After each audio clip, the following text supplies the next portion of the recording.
I'm sorry, she's what now?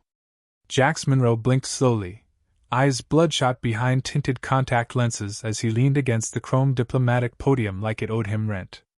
His diplomatic translator, a glorified fish tank with attitude, burbled uncertainly at his side. Behind him, the Human Alliance emblem shimmered with hollow authority. Around him stood the Zilari High Council, 10 feet tall, tendrilled, and tense. The High Speaker repeated it gravely. She is the Forbidden One. Caged for the safety of both her kind and all others. No being has claimed her. Not in 5 cycles. Jax squinted. And she's single? A ripple of gasps passed through the chamber. Several Zilari guards subtly activated their spear staves. One pressed a finger to a nearby wall panel that, judging by the blinking red runes, likely said something like prepare the emergency intercourse protocols. Jax scratched the back of his neck. His shirt still had the faint scent of whiskey and microwave noodles. It was barely 9 a.m. on Galactic Central Time, and he hadn't even had a proper coffee yet. But now they were parading a woman like a cursed family heirloom, and apparently, it was his problem. The crowd parted. From a glass containment sphere flanked by 2 7-armed guards, she stepped forward. Lady Varaxa? 10 feet of radiant, steel-toned alien nobility. Her eyes glowed like bottled storms. Her hair, or maybe it was a prehensile head veil, trailed behind her like a cape made of smoke. She moved with deliberate grace, the kind that said I could kill everyone here but I'm bored with that now. Even Jax, hardened to political theater, felt the hairs on his arms raise. Not out of fear. More like curiosity, and possibly mild arousal, not that he'd admit it. She was absurdly beautiful. Like someone genetically engineered to ruin careers and crush pelvises. She is too dangerous, the speaker intoned. Her pheromones have incited 7 riots. Her mind is a strategic weapon. Her claws. He trailed off as Varaxa extended one manicured hand. A hologram flared, a past suitor running screaming after she kissed him. His trousers combusted mid-sprint. Jax raised a brow. I've had exes worse than that. Another gasp. One council member vomited a glittery pearl of shock. She cannot be wed through traditional means, the speaker said. None dare claim her. None survive the ceremony. Okay, but what's the claim actually do? The translator warbled helpfully. Initiates a soul bond enforced by ancient contractual law, possibly interpreted as physical ownership, emotional guardianship, or erotic servitude, depending on dialectal inflection. You people really need a lawyer. The speaker stepped closer. One word. One declaration. If you say it, she becomes yours. Forever. Jax rubbed his temples. He had no time for this. Earth's diplomats were already on his case for wearing Hawaiian shirts to formal briefings, and now a bunch of overgrown glowsquid wanted to hand him a walking war crime with cheekbones. Screw it. He was tired, hungover, and bored. He shrugged. She's mine. They're happy? Silence. Utter, devastating, galaxy-altering silence. Varaxa blinked. Slowly. Once. Twice. The temperature in the room shifted like something holy had just happened. The speaker staggered. It is done. The human has claimed the Forbidden One. Jax deadpan. The hell I have. Behind him, a chime sounded. Some kind of mating seal? A golden bracelet materialized on his wrist, hot to the touch. Varaxa's cage cracked open with a hiss. She stepped fully into the room. She is yours, the speaker declared, voice trembling. You have activated the binding. She will now follow your scent until death or climax. May the ancestors pity you. What did you just say? Jax asked, staring at the bracelet now pulsing in rhythm with his heart. Consent has been assumed, the translator announced. Congratulations on your binding, Alpha Consort Monroe. Oh no. Nope. Alpha, what now? I didn't agree to anything with the word consort in it. Varaxa finally spoke. Her voice was low, smooth, and utterly unimpressed. You said it, she murmured, stepping closer. I heard you. He backpedaled as her towering form loomed over him like a sexy building. Look, I say a lot of things. That wasn't. Look, you weren't even out of your box yet. You spoke the right as if it meant nothing, she said. That is the only way it truly means everything. What kind of Yoda crap is that? Her gaze flicked down to the mark on his wrist. We are linked now, Jax Monroe. You have claimed me. You cannot unclaim. The council began chanting something ancient. Jax was too busy sweating. Okay, he said, trying to keep his voice even. Maybe we cool this down. Try some mutual unclaiming. Like an intergalactic annulment. Ever heard of divorce? No, Varaxa said simply. But I am fluent in dismemberment. Jax shut his mouth. Behind them, a ceremonial gong rang. In the distance, petals, somehow on fire, began drifting down from the ventilation system. One of the counselors offered him a manual titled Your First Night as Claimant, Avoiding Total Organ Collapse. He took it without breaking eye contact. Fantastic, he muttered. Is there at least a bar? Varaxa smiled. There is a soup chamber. He stared at her. I don't want to know.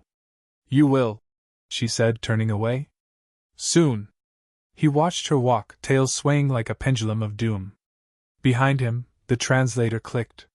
Proceed to mating suite. I swear, Jax muttered as he followed. Next time I'm just gonna say no. The translator helpfully replied. Unfortunately, no in Zilari dialect triggers the mating initiation subroutine. Jax winced. Of course it does. And the doors shut behind him. Jax sat on the edge of what might have been a couch, a faintly pulsating blue slab that kept adjusting its texture every time he shifted. It finally settled on something between memory foam and sentient regret. Across from him, Varaxa stood like a sculpted threat in ceremonial silk, reading his every micro-movement like she was deciding which of his organs to fondle or flay first. So, Jax said, holding a crystalline goblet of mating hydration fluid that tasted suspiciously like liquefied minty despair. You don't actually want this, right? Varaxa tilted her head. Want? That's irrelevant. You claimed. I accept. I was being sarcastic. She stepped closer. I do not know this word. He chuckled nervously. It means Earth humor. Not literal. Joking. Her eyes narrowed. On Zilara, jokes end in funerals or treaties. Sometimes both. Sounds like my ex's family reunion. She blinked. Your mating past is of no concern. Unless they will challenge. Challenge what? Our bond. Asserting prior claim. I am obligated to devour them. He blinked. You mean metaphorically, right? No. He set the goblet down. Okay. We really need to talk about metaphors. She folded her arms. Her silken garb shimmered, shifting color slightly with her posture. Your scent has already fused to my inner scale memory. Your voice pattern triggers pulse dilation. Denial is inefficient. You have activated my instinctive nesting drives. He looked down. That explains the 5 towels and strange pile of socks near the wall. I am making a place for you. And for our spawn. He coughed. Let's back up. Spawn? She blinked slowly. You did use the binding word.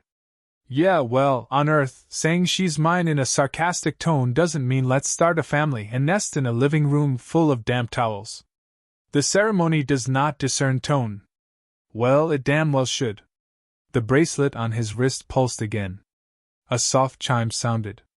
A voice from the wall, a disturbingly sultry AI, purred. Bond completion pending. Please initiate initial coupling or begin mutual grooming cycle. You may select up to 3 ambient scents. I select nope. Jax muttered. Can I select escape hatch? No, Varaxa replied. Not unless we reach ritual combat phase. You would not survive.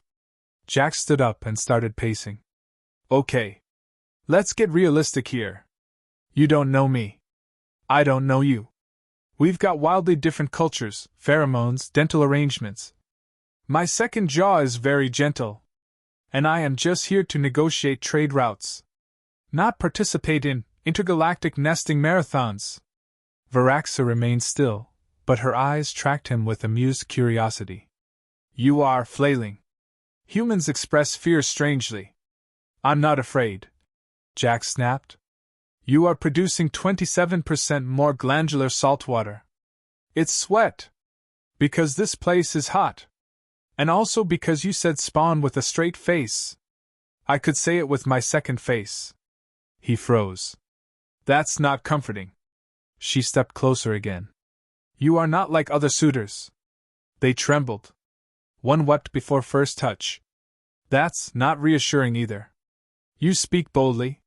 You smell confusing. I enjoy it. Well, confusing is kind of my brand. Another chime. The AI whispered. Bond pending. Time remaining until ceremonial disappointment, 15 minutes. Varaxa looked at him. I do not wish to be returned to my cage. He finally looked her in the eyes. For all her absurd height and intimidation factor, there was a flicker of something else. Something like hope. Maybe loneliness. You didn't choose this either, huh? She didn't answer directly. Zilari females are taught to suppress softness. I was born with too much of it. I laughed once during a funeral. Scandalous. It caused a landslide. Accidental? I will never tell. He laughed despite himself. She turned away slightly. When they caged me, they said it was mercy. That no one would survive the bond. And now they gave you to me because I muttered sarcasm in a meeting. Yes. Their fear makes them clever. And cruel. Jax took a breath. Okay. Look. You're impressive. You could break me in half and make it look like art. But I don't do relationships that start with blood oaths and breathable silk lingerie.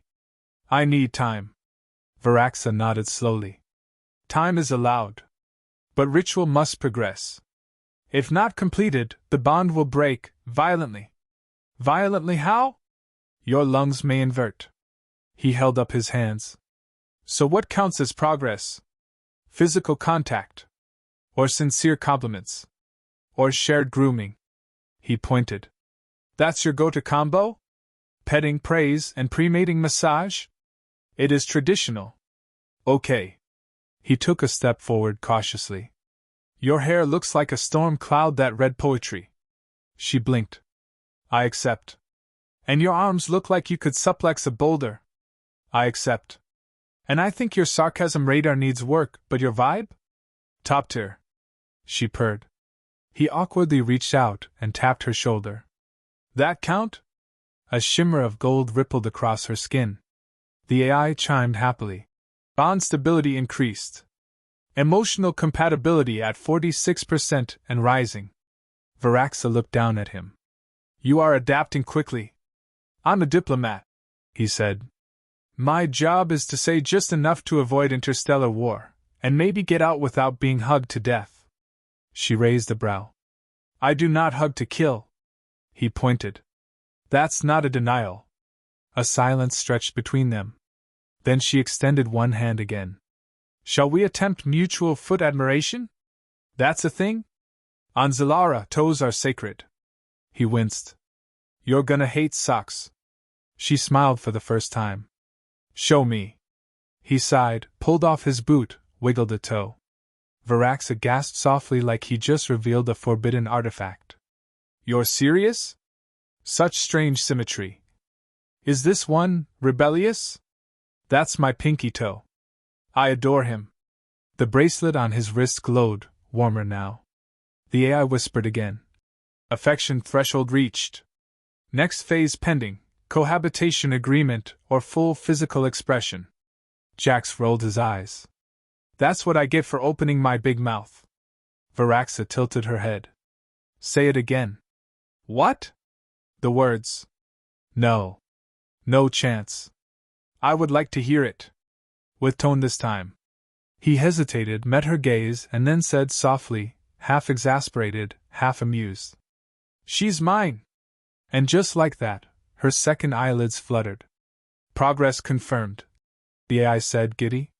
Brace for cuddle threshold. Cuddle what? But she was already picking him up. He yelped. Hey! I bruise easily. You will adapt, Varaxa purred. Little claimant. Jack sat on what now resembled a vibrating beanbag shaped like a disappointed whale. It had molded itself around his legs and refused to let go, occasionally burping when he shifted. He gave up. Across from him, Varaxa was sketching battle diagrams in midair with her clawed finger, each glowing line forming elegant but terrifying renditions of various mating rituals, some involving spears, some involving fruit. You're telling me your people use actual combat to determine compatibility? Jax asked. Varaxa didn't look up. Yes. The more injuries, the stronger the bond. Bruises indicate passion. That explains why the ambassador kept winking with only one functioning eye. She turned. He was rejected. Too symmetrical. I'll alert the fashion industry. Varaxa waved a hand, dismissing the sketch. It vanished in a puff of gold pixels. You are not yet injured. Because I don't want to be. Unconventional. Refreshing. Slightly disappointing. He grunted.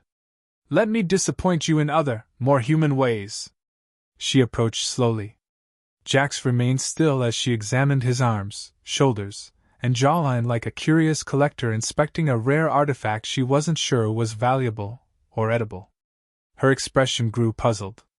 You are soft. Thank you? Your bones, do they bend?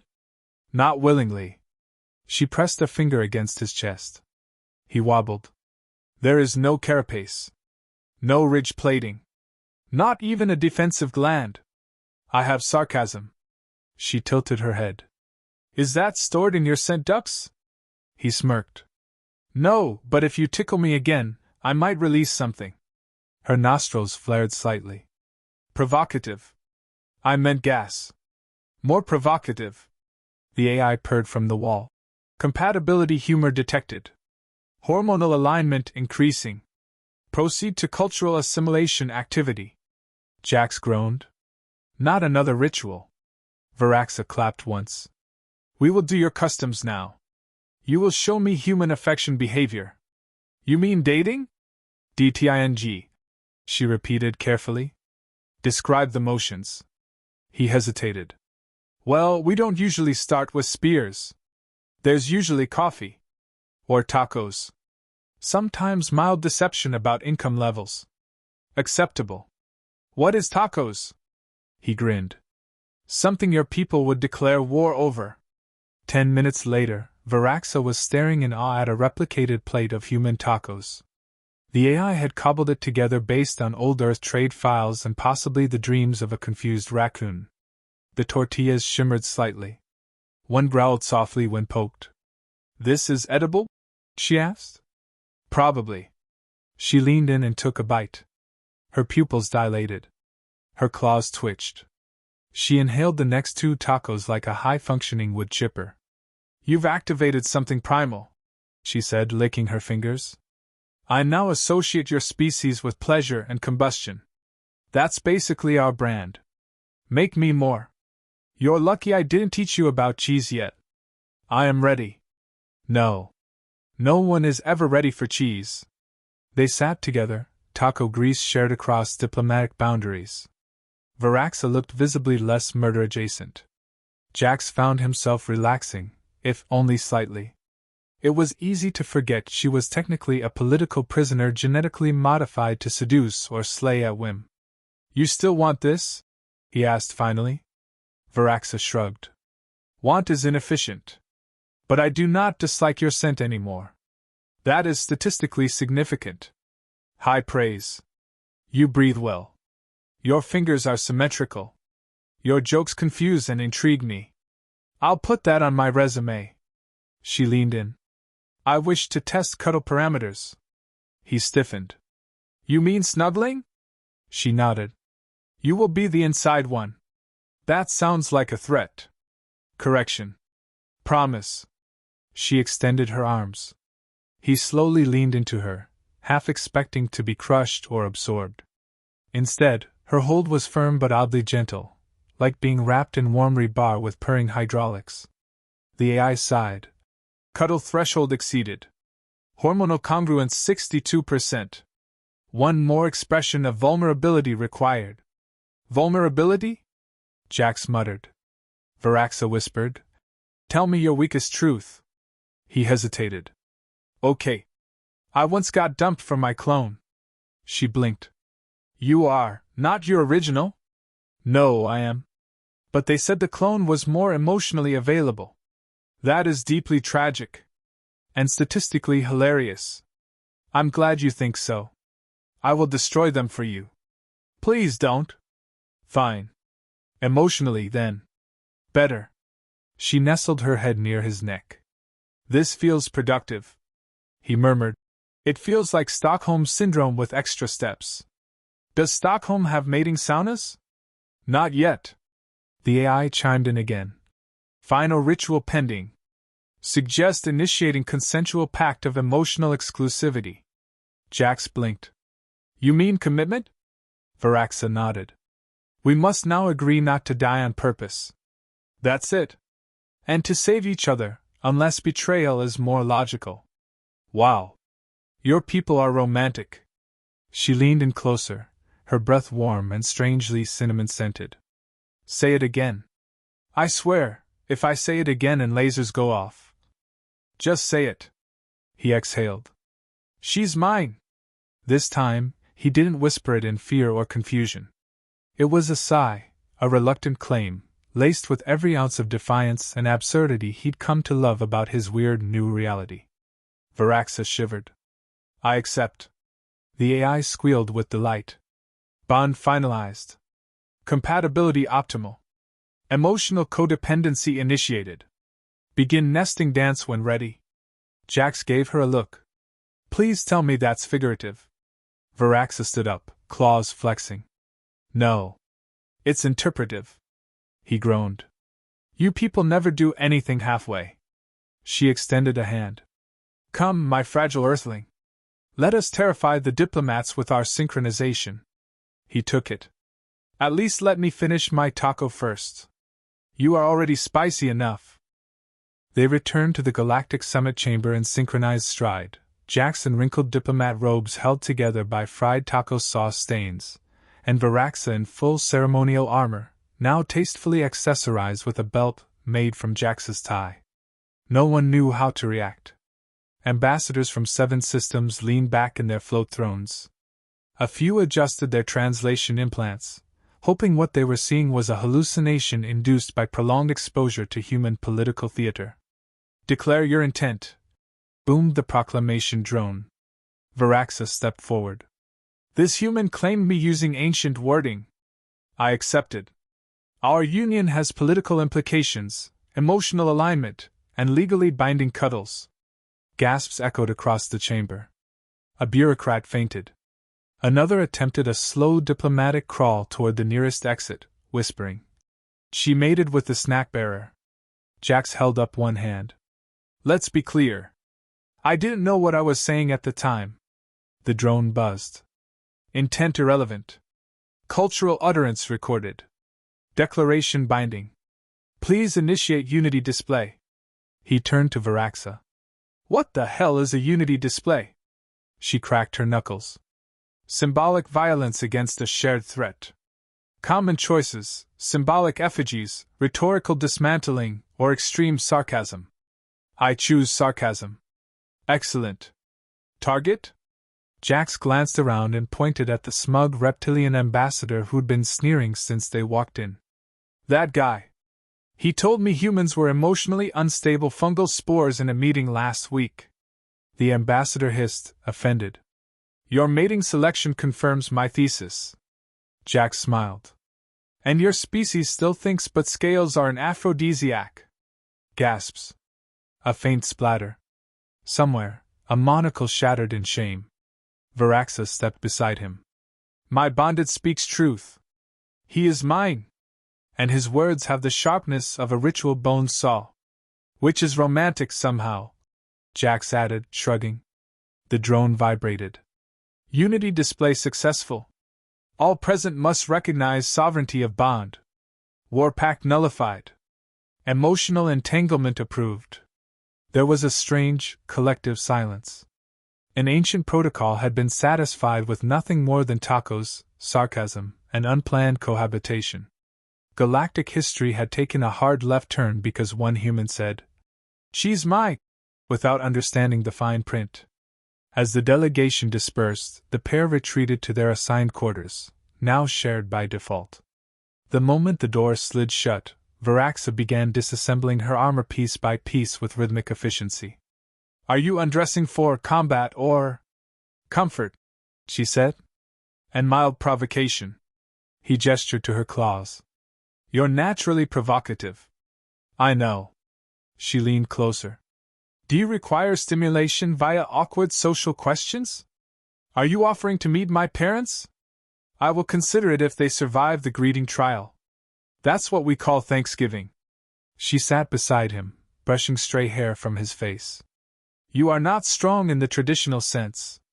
But your presence alters things. That's called being inconvenient." "No. You are like a gravity glitch. Annoying. Irresistible. Occasionally nauseating."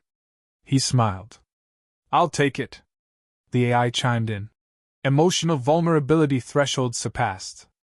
Suggest discussing future cohabitation logistics." Varaxa nodded. "Sleeping arrangements. Do you prefer top bunk, bottom bunk, or coiled configuration? We don't usually coil."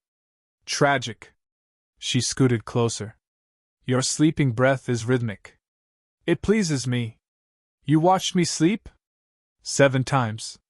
That's slightly terrifying." She tilted her head. "Not on my planet. Different strokes." "Exactly." There was a beat of quiet. Then Jax turned to her. "So what now?"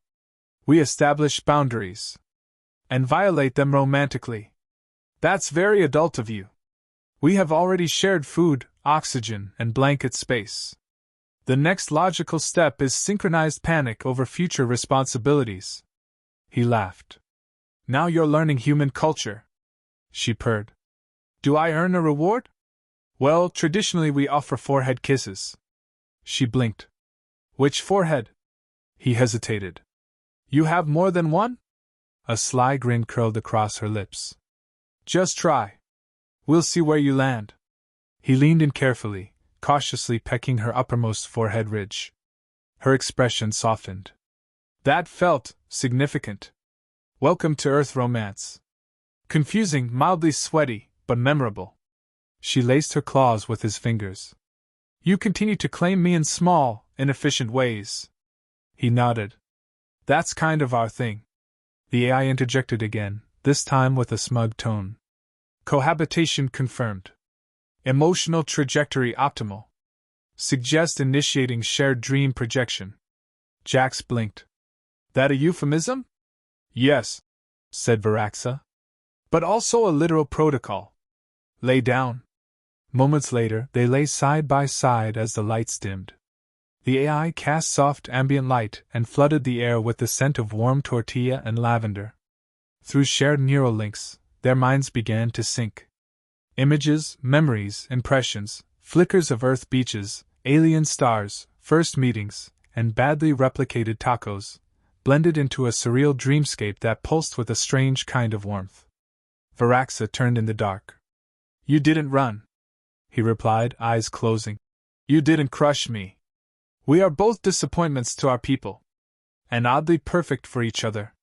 She laughed quietly, for the first time not as a warrior or prisoner or noble, but as someone who had finally been seen, and claimed, and held without a trace of fear. "You still smell like melted cheese. You still smell like space adrenaline and moonfire. We will work on the balance." He exhaled slowly. "Do you think this could last?" She thought for a moment. "You said I'm yours." "I did." "Then make sure I stay that way." He opened one eye and grinned. "Varaxa?" "Yes?" "Get your tail out of my ribs." She smirked. "As you wish, mate." And somewhere, in the void between diplomacy, destiny, and dumb luck, the galaxy recalibrated around one ridiculous truth. The heart wants what it wants, even if it has claws, a war record, and thinks tacos are a high value weapon,